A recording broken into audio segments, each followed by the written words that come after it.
Data is the new gold in business. In fact, it's been said that a business's data is worth more than gold. Now, we're here today to explore and unpack the challenges that arise with technology when trying to deliver the omni-channel experience in retail, while at the same time protecting your gold. I'm your host, Scott Kreisberg, and in this episode, Kevin McAdam is going to be joining us to close out our retail series on the broken promises of the omni-channel. Roman Stanton's joining us, as well as our resident PCI expert, and he's going to help clarify any questions we have about both technology and compliance.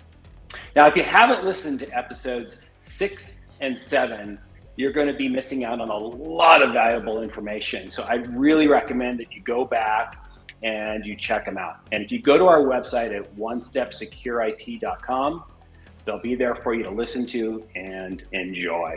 Now, before we dive in, Roman, I'm going to let you take the honors of telling our viewers what our disclaimer is. All right. Well, speaking of gold, I just want y'all to know that the purpose of this Golden podcast is to provide news and information on cybersecurity and technology law and regulations. And all data provided on this site is for informational purposes and should not be considered legal advice or legal tender. Wow, you almost sound like an attorney. That's great. Thank you, Roman. All right, in today's episode, the focus is the risk worth the reward? So let's dive right into it, and let's see if data is the new gold for businesses and why. Now, I'd like to start this episode off with what's the actual promise of Omni? And, you know, are stores still important with this whole Omni thing? Kevin, I'm going to toss that over to you, buddy. Thanks, Scott, and thanks for having me again. Yes, I think stores are extremely important to Omni. I actually just spoke to a group of cutting-edge merchants about a month ago on the topic, and there's some recent information, even since the last time we spoke on this topic, that came out that predicted, this is Forrester actually predicted that offline retail sales, meaning those not online, they're going to surpass 4 trillion by 2028. And that US offline sales will make up 72% of the retail market. So I think if anything, that might reinforce what we've been talking about, that this last push into digital over the last several years, while amazing and very innovative, also is leading back to a renaissance in the stores. And so I think omnichannel is definitely worth it. This article happened to go on to talk about some of the challenges that these brands meet. And I know you'll probably ask me a little bit more about that too. But to answer your question directly, yeah, I think clearly stores are big and omnichannel is big, being able to serve online and offline customers. Awesome. Yeah. Is that, by any chance, you happen to know if that's a growing number, or is it less shrinking, 71%? You know, as more and more has gone on. Definitely heavily growing. Yeah. So especially after the last 2-3 years of COVID, but even before that, definitely growing over pre-COVID levels too. Oh, that's great.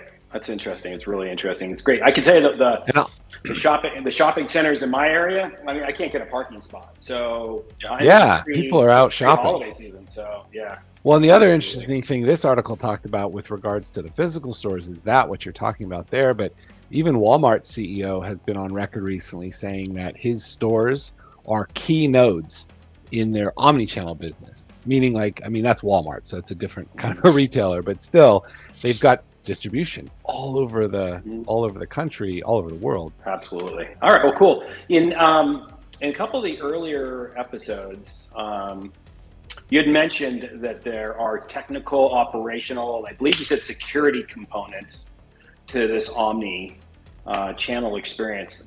Let's see if we can't break that down. What's the technical components? Roman, you're our resident compliance and technology person on this one. Why don't we start with you? Sure, not a problem. Well, the biggest technical component I can tell you for all walks of retailers, e-tailers, omni-channel, everything is customer data.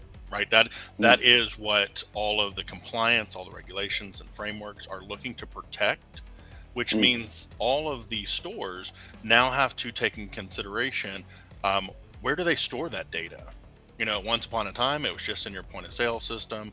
And then, you know, if you had an e-tailer, it was just in the cloud somewhere, that nebulous word in the cloud we use. When you start marrying those together, you really start looking at a challenge. And I think Kevin's spoken about this before, of how do you cross that data? If I bought in your store, does that mean I can buy online with the same data and vice versa? So the technology aspect of it really is trying to find out, do you have an on-site database? Do you put that into the cloud? And not only do you have that type of hardware or software solution, you also look to, how can I secure that? So again, security methodologies now start putting into that, which in themselves is its own technology. So it's a fascinating thing that they have to do as far as the Omnichannel. Yeah.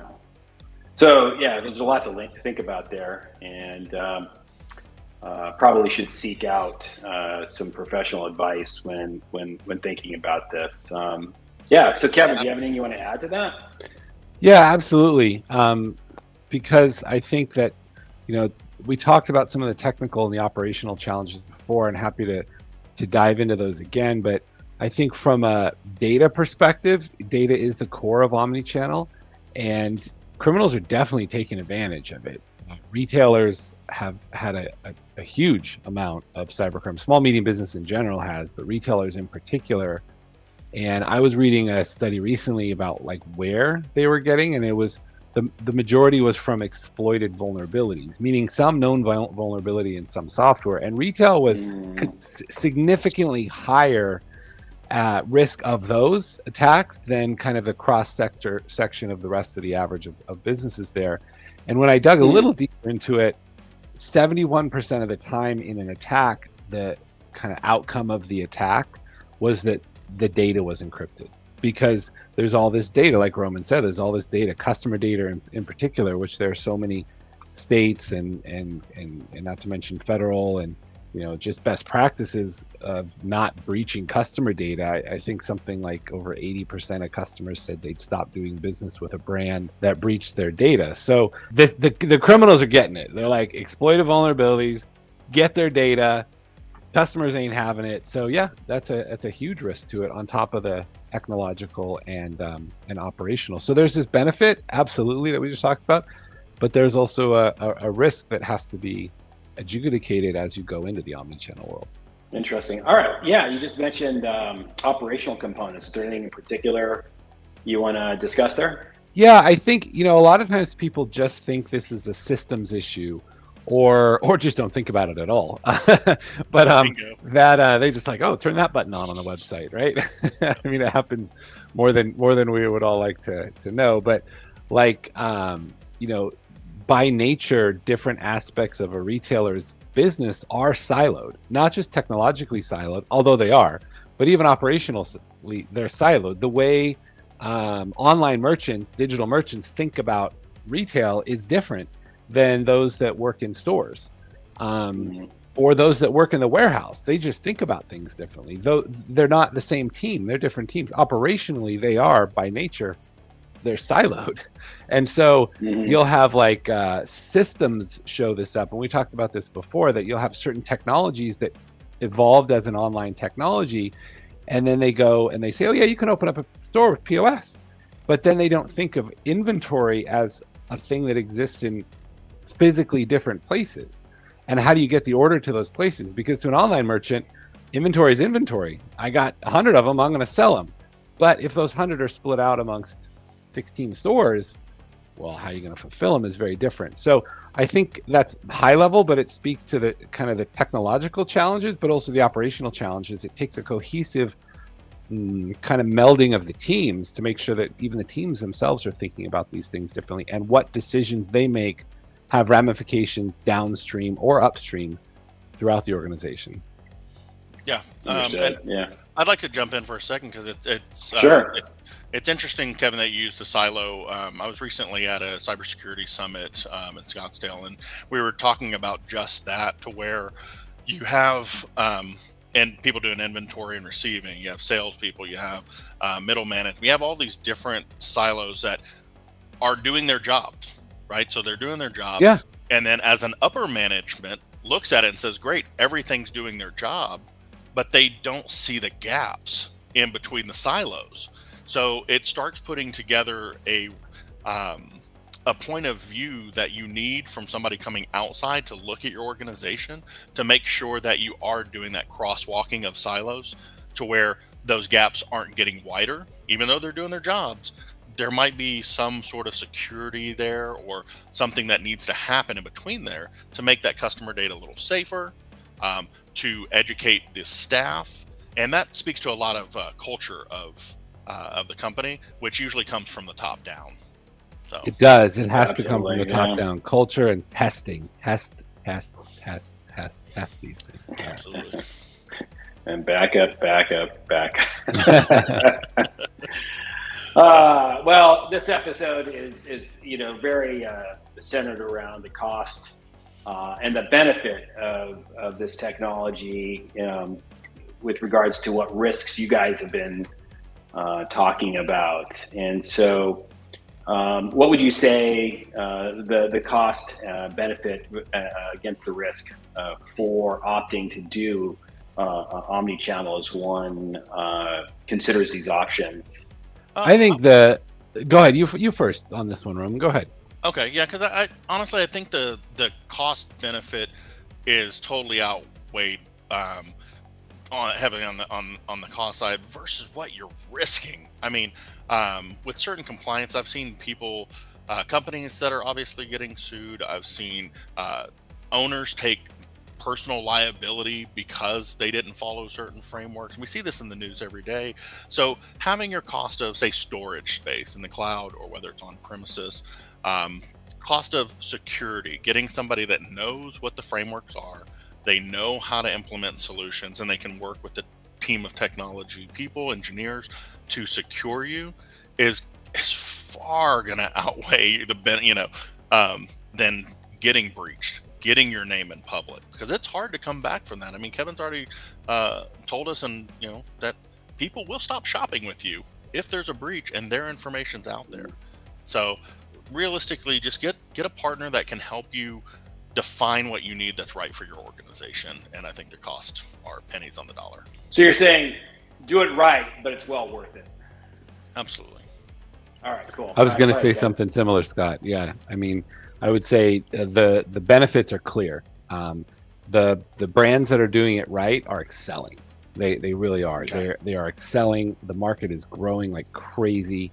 And it's honestly, it's a very achievable thing, but it does, to your point and to Roman's point, it takes a thoughtful approach, and it takes, a company-wide, it's like a cultural thing, or we're gonna be omni-channel, and a sloppy approach can definitely lead to trouble. That article, the Forrester one I was telling you about, talked about brands that were online that moved into retail, but didn't like fill those gaps, to your point, Roman. And they struggled, and there's definitely some bankruptcies that have gone through out there. And I think we talked about a retail that I worked with personally that I saw that just kept throwing people at the problem instead of fixing the technology. And at some point, that's a lot more expensive than fixing the technology. So are there risks? Yes. And are there challenges? Yes. But they're overcomable with the right expertise. And man, those brands that are growing, you're seeing multiples and multiples of growth as a result. Great. All right, so risk and reward. So risk is there, but then it's done properly, then that risk is down here and the reward is much higher. Let me ask you guys a question. There are security risks with any technology, and what are some of the security risks that people are facing today, retailers are having to deal with today, and how are they evolving? Are they getting more challenging for them? Are they getting easier for them to handle? Like, tell us a little bit about that. Kevin, you had the mic, so why don't you tell us about that?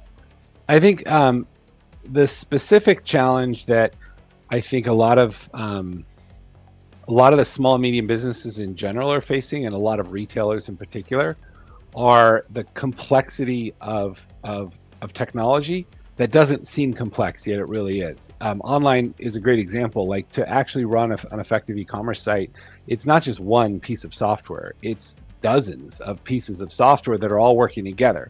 Like we go online and we turn this app on. I joked about earlier, oh, check this box, check that box.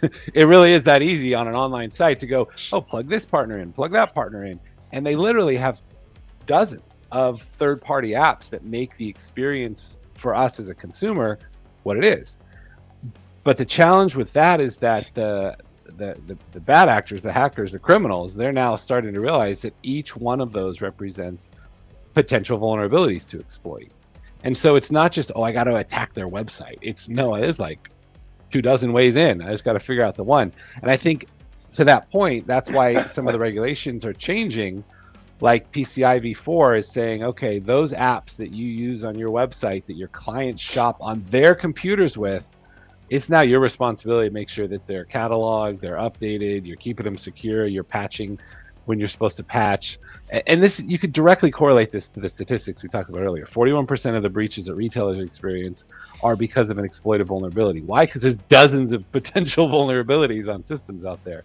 So I think that's where the regulation is going, and that's why it's going there, is because of that vulnerability.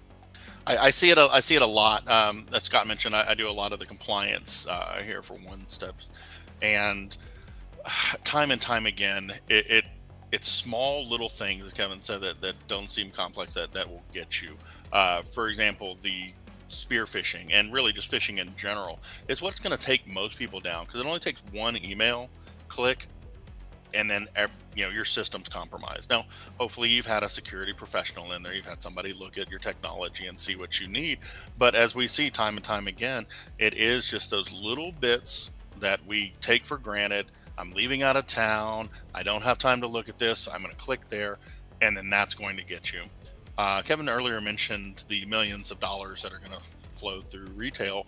But one of the things he may not know, because I look at more criminal stats, is business email compromise is a $1 billion industry, and that should be scary. That should be scary to people, because it's real. Now, how do we do that with the PCI? As Kevin mentioned, the frameworks are changing with PCI 4.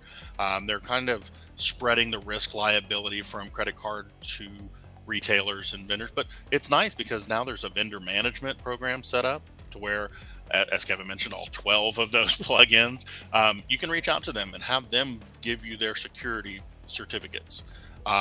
You do have to do ongoing security training for your staff.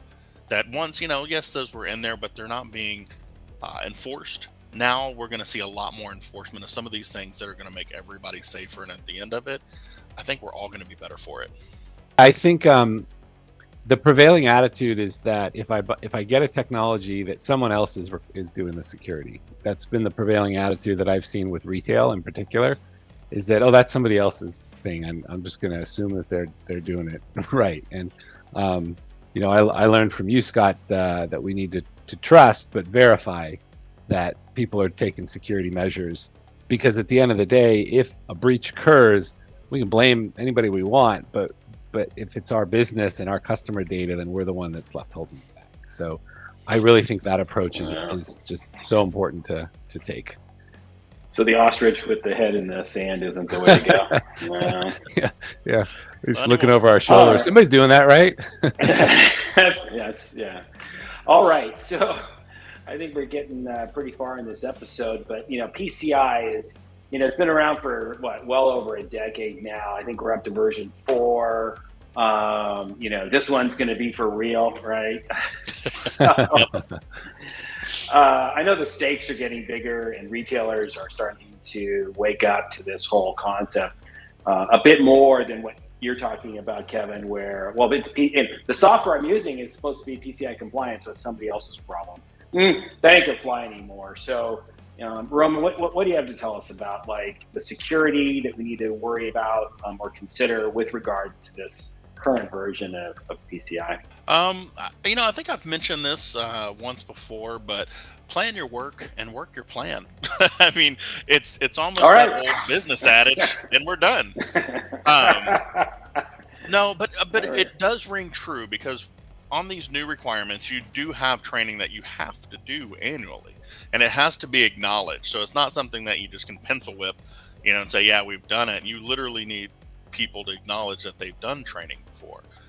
And that goes far reaching into the system.